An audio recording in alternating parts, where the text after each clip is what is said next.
Et la masturbation vous amène des démons. Et beaucoup de jeunes chrétiens, vous êtes dans la masturbation.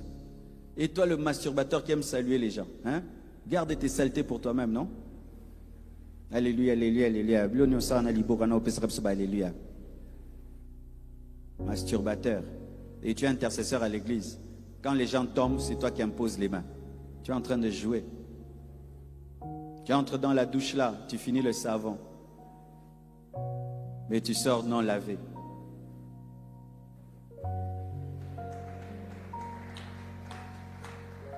Masturbateur, alléluia.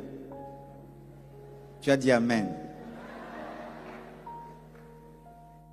Et qu'on ne vous mente pas, parce qu'aujourd'hui la science est en train de mentir aux jeunes que c'est normal de le faire, c'est évacuer. Ce n'est pas vrai.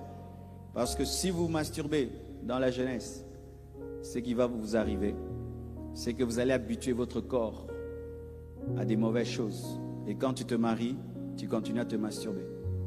Je connais personnellement des femmes qui ont attrapé leur mari en train de se masturber. Imagine, tu es un homme marié, tellement que tu as développé cette habitude-là. Jusque dans le mariage, ta femme t'attrape avec ta propre main. Au sauté côté nu.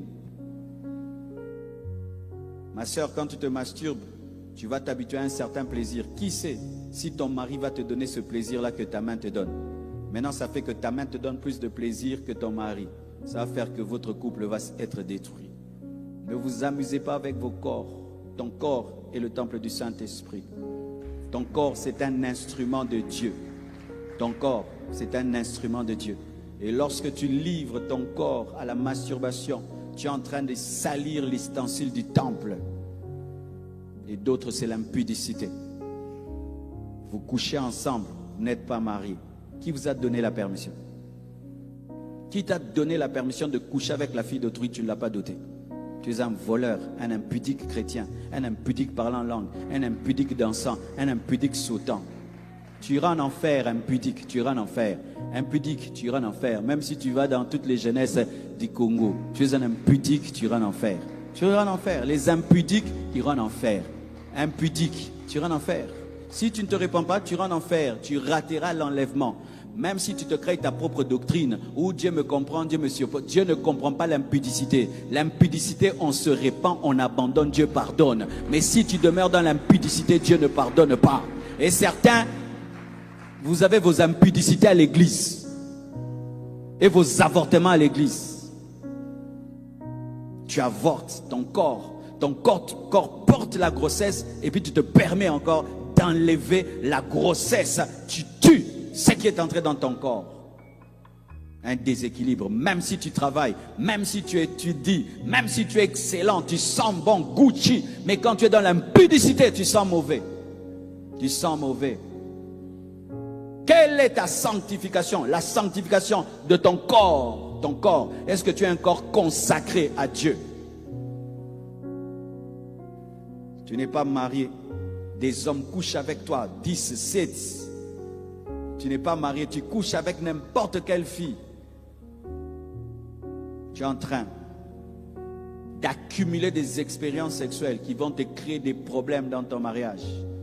Qui vont t'attirer des démons. Des démons, oui. Les péchés amènent les démons. Le péché, premièrement, c'est une œuvre de la chair. Mais lorsque tu persévères dans le péché, il ouvre la porte aux démons. Et le démon va s'installer. Ça va faire que le péché, là, pour l'abandonner, ça va devenir difficile.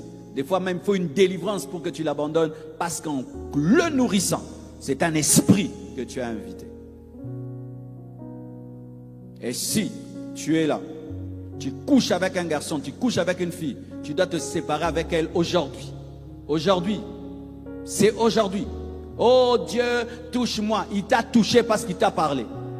Si tu veux bien obéir à la parole, on obéit à l'instant. Je te donne un secret de la sanctification. Quand tu entends fait, tu vas vite te sanctifier. Mais si tu entends mercredi, tu dis je vais obéir vendredi, le feu va diminuer. Il faut pendant le feu là, la colère sainte que tu as là, obéir. Johnson a boyo. Je te dis la vérité. Quand tu sors ici, va prendre ton téléphone. Au boyer, puis au looker au boyer des fois.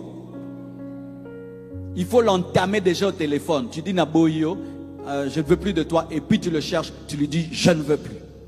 Mais si tu sens qu'il est trop fort, qu'il risque de te faire tomber, finis tout au téléphone et bloque-le. Bloquez vos impudiques, bloquez vos impudiques, bloquez vos impudiques, effacez, bloquez. Mes frères, vous voyez, lorsque quelqu'un se retrouve sur YouTube et il y a des vidéos sur lui, souvent Dieu lui parle, comme je te parle comme ça, arrête, arrête, arrête, arrête, tu n'entends pas. Et puis tu continues, un jour tu vas tomber sur un garçon qui va te montrer dans la douche. Tu vas tomber sur un garçon qui va t'exposer et tu vas arrêter le péché, mais avec des conséquences, une réputation ternie. L'équilibre, c'est la sanctification du corps aussi.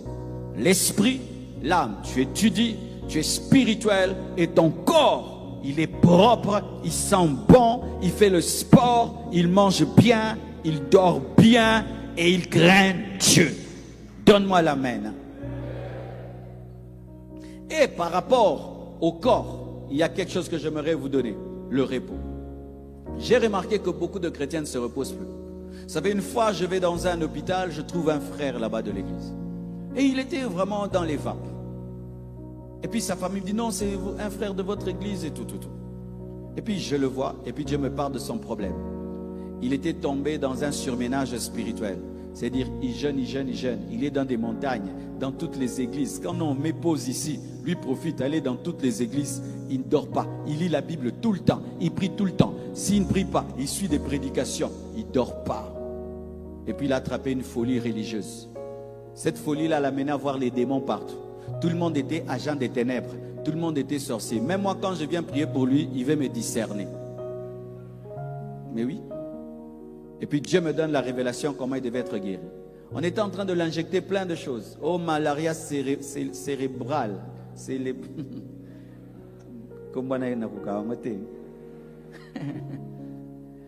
Et puis Dieu me dit, il doit dormir. Je dis, votre enfant doit dormir. Il est surmené, il est fatigué, il a trop jeûné, prié, il doit se reposer. Ils m'ont pris vraiment pour un charnel. J'ai dit, je connais ça. Qu'il dorme. Ils ont quand même obéi. On l'a fait dormir une semaine, je crois.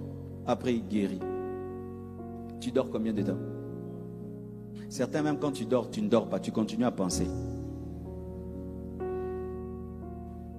Frère, un homme qui ne dort pas s'épuise. Et quand tu t'épuises, tu mourras trop vite.